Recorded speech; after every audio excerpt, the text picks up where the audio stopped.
কি করবো? আমার বাবে আরেকটা বিয়ে করতে গেছে। সন্তান অত্যাচার আমি জানি না, সন্তান কেমন করে আমি জানি না। আমি বাড়ি ঘর আগুন দিয়ে পুরাই দেবো, বাড়ি ঘর ভাঙিয়ে দেবো।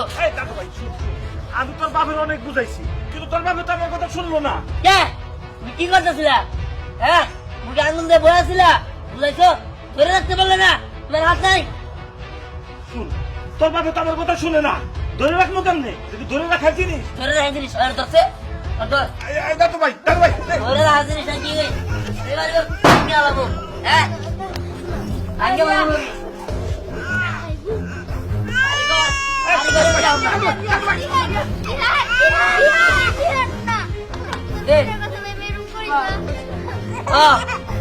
জানি অত্যাচার আমি জানি।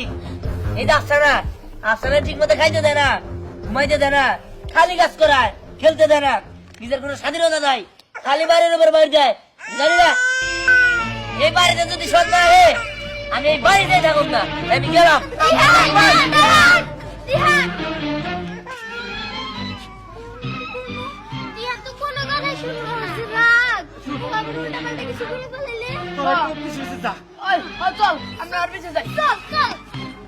আমার এসে যত জ্বালা, কেউ আমার কথা শুনে না।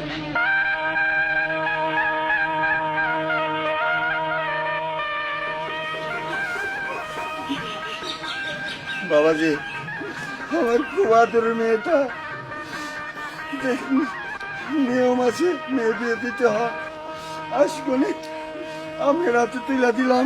ওর সুখ দুঃখ দেখাশোনা সব দায়িত্ব আপনার। আব্বা, আপনি কোনো চিন্তা করবেন না, আজকে থেকে ওর সব দায়িত্ব আমার।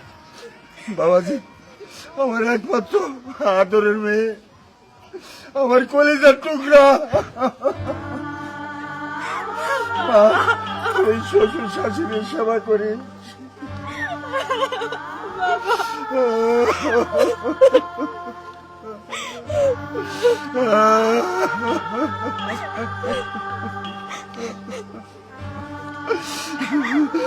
আমি আশীর্বাদ করি মা, তোরে আল্লাহ চির সুখী করুক।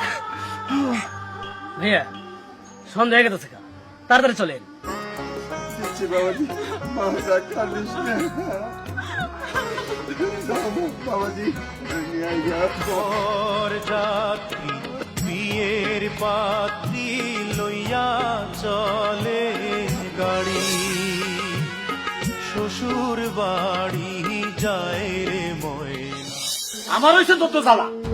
বাবা